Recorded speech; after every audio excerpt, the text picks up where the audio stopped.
तो कौन आदमी आता है कौन नहीं आता है इस पर मेरा सवाल नहीं है, हम विचारों के आधार पर हैं।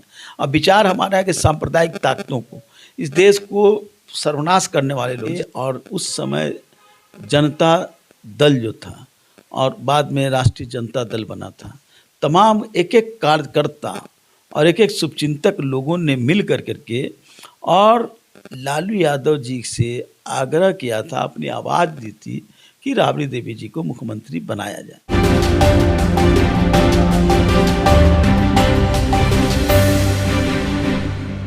नमस्कार, आप देख रहे हैं आर लाइव और मैं हूं अभिषेक मिश्रा। एक बयान आया है बीजेपी की तरफ से और उसके बाद जाहिर है जिस तरह का बयान है, सियासी बवाल, सियासी भूचाल तय था, तो बिहार की सियासी गर्माहट उस बयान की वजह से बढ़ी हुई है। बयान बीजेपी विधायक हरिभूषण ठाकुर बचौल का है। बचौल की एक पहचान यह भी है कि वो अपनी सियासत से ज़्यादा अपने बयानों के लिए सुर्खियों में रहते हैं। बीजेपी के विधायक हरिभूषण ठाकुर ने कहा है कि खुले में नमाज पर प्रतिबंध लगनी चाहिए बिहार में। इसको लेकर हम रिएक्शन जानने की कोशिश करेंगे। हमारे साथ आरजेडी के कद्दावर नेता, बिहार सरकार के पूर्व मंत्री श्याम रजक सर मौजूद हैं। कैसे देख रहे हैं सर इस बयान में? देखिए, सबसे पहले मैं ये कहूँगा कि भारत की संस्कृति, भारत की परंपरा को लोगों को जानना चाहिए। भारत की संस्कृति को जाने बिना अटर पटर अनाप शनाप बयान देना, ये लगता है कि उनको अर्ध ज्ञान है। ये भारत है जहाँ गंगा जमुनी की संस्कृति रही है, और देश की आज़ादी के पहले से और देश की आज़ादी के बाद भी इस देश में जो बड़ी जमात होती है तो सार्वजनिक जगह पर ही पढ़ते हैं लोग, क्योंकि जगह की कमी रहती है, और सार्वजनिक जगह को परकों पर करने वाला ही लोग नमाज पढ़ते हैं। इस पर किसी तरह की टिप्पणी करना, यानी कि आप मूल सवालों से छोड़ करके आप ऐसे सवाल उठा रहे हैं जिससे भारतीय संस्कृति पर चोट पहुंचता है। और यही मैं कहता हूं कि हिंदुस्तान में पूर्व से ही कहता रहा हूं कि भारत जो है वो एक जो सीमा है वो भारत नहीं है।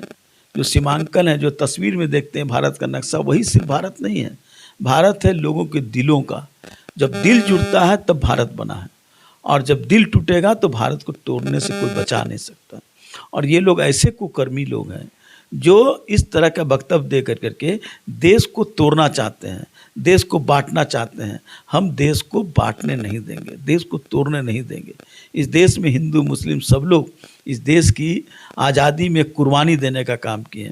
इस तरह से वक्तव्य दे करके लोगों का दिल टूट रहा है, और दिल टूटेगा तो देश टूटेगा, इसमें कहीं कोई दो राय नहीं है। मैं पूछना चाहता हूँ, जरा इस पर भी तो बोले। राष्ट्रीय स्वयंसेवक संघ की शाखाएँ लगती है पार्कों में, बड़े मैदानों में, सार्वजनिक जगह पर, क्या उसको रोकने के लिए वो करेंगे? वो पार्क में जब सार्वजनिक बहुत दिनों से लगती है, मैं ये नहीं कह रहा हूँ कि अब लग रही, अब बढ़ा है 2014 के बाद, 2015 के बाद बढ़ा है। लेकिन आप सार्वजनिक जगह पर आप लगाते हैं आरएसएस का शाखा, और आप उसमें जिस तरह से लोगों को विषाक्त कर रहे हैं, नौजवानों को, उसके माध्यम से क्या देश को बनाना चाहते हैं या देश को तोड़ना चाहते हैं? इसलिए ऐसे लोगों को इस तरह के वक्तव्य दे करके, और ये कोई सियासी बात नहीं है, ये कोई सरकार बनाने और बिगाड़ने वाली बात नहीं है, ये देश और बनाने और बिगाड़ने की बात है। जाति आधारित जनगणना को लेकर तो मुख्यमंत्री नीतीश कुमार कम से कम आपके साथ हैं, और अब उन्होंने कह दिया है कि जाति आधारित जनगणना बिहार में होगी और हम पहल करने जा रहे हैं। देखिए, जाति जनगणना की बात हमारे नेता तेजस्वी यादव जी ने सबसे पहले उठाया था, और इस सवाल पर विधानसभा में भी सवाल उठे थे, और उसके बाद सर्वदलीय बैठक होकर के श्री नीतीश कुमार जी से मिलने के लिए गए थे, माननीय मुख्यमंत्री जी से, और मुख्यमंत्री जी ने उस पर सहमति व्यक्त की। और मुख्यमंत्री की अगुवाई में पूरे विपक्ष के नेता, सभी दल के नेता लोग गए थे प्रधानमंत्री से मिलने। प्रधानमंत्री जी ने कोई उसमें सकारात्मक जवाब देने का काम नहीं किया। उसी समय तेजस्वी जी ने कहा था कि माननीय मुख्यमंत्री जी से कि आप अगर केंद्र नहीं कराता है तो राज्य स्तर पर इसका जातीय जनगणना होनी चाहिए, और इसको माननीय मुख्यमंत्री जी ने स्वीकार भी किया था। तो आज बात कर रहे हैं तो वही पुरानी बात है, लेकिन अब इसको इम्प्लीमेंट करना चाहिए जल्द से जल्द। जातीय जनगणना किसी एक जात के खिलाफ नहीं है। जातीय जनगणना जब होगी तो पता चलेगा कि इस देश में गरीबी में कौन लोग हैं, कौन लोग हैं रेवड़ी वाले, कौन लोग हैं जो ठेला वाले, कौन लोग हैं गरीब जिनके कुपोषण के शिकार हैं। इसी देश राज्य में जो रिपोर्ट आया है, इस राज्य में 4 करोड़ से ज़्यादा लोग बच्चे कुपोषित हैं। जब ये कुपोषित हैं तो कहीं ना कहीं पता चलना होगा ना कि किस जात के और किस वर्ग के लोग हैं। और जब आपने धर्म के आधार पर आप गणना करते हैं, आप जानवरों की गणना करते हैं, वृक्षों की जनगणना करते हैं, तो जातीय जनगणना करने में क्या इसमें बिगड़ता है। इसलिए नीतीश कुमार जी ने जब स्वीकार किया है और कहा है कि हम राज्य स्तर पर हम अपने स्तर से सरकार के माध्यम से हम कराएंगे और बहुत जल्द हम सर्वदलीय बैठक बुलाने का काम करेंगे, तो भारतीय जनता पार्टी भी गई थी उसमें। भारतीय जनता पार्टी के भी प्रतिनिधि गए थे और उन्हें भी इसमें शामिल हुए थे।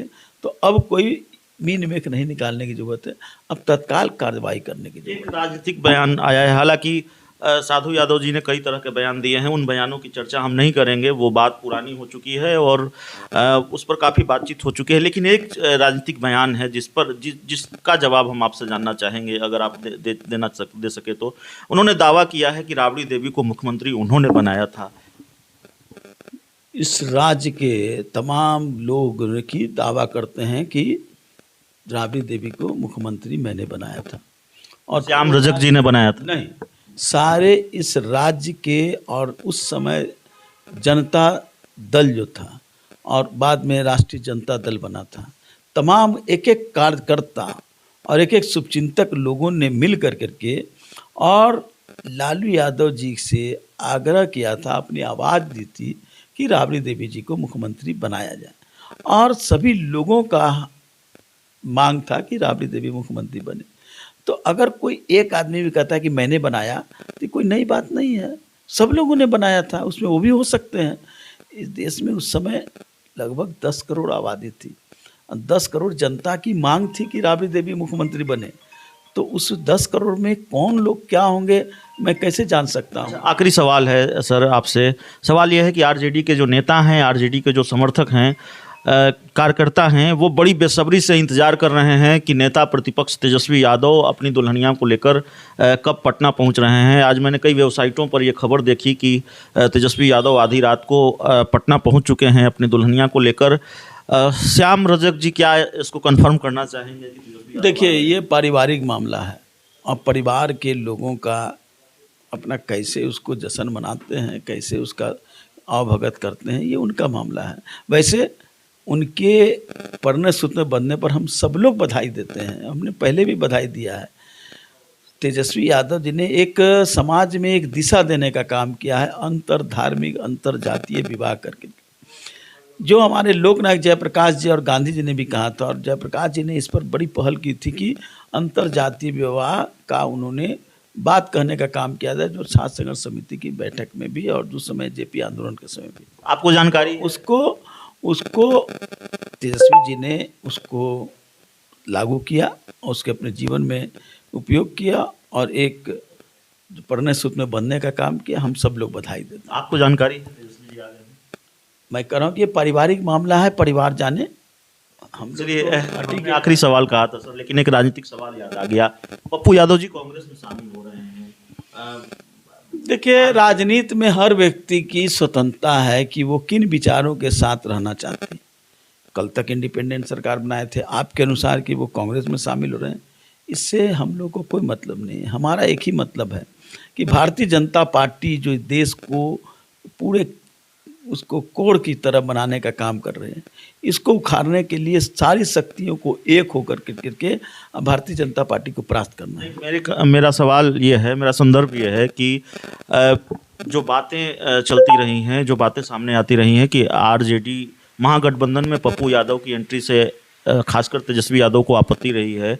ऐसे में अब आरजेडी अगर ये दावा करती है कि कांग्रेस के साथ सब कुछ ठीक हो गया है, कांग्रेस महागठबंधन का हिस्सा है, विधान परिषद का चुनाव महागठबंधन मिलजुल कर लड़ेगा, एकजुट होकर लड़ेगा, तो अगर महागठबंधन में वाया कांग्रेस पप्पू यादव की एंट्री होती है तो आरजेडी पप्पू यादव को स्वीकार करने के लिए तैयार है कांग्रेस? हर पार्टी का अपने विचार हैं और उनका ही अधिकार है कि किसको लेना है किसको नहीं लेना है।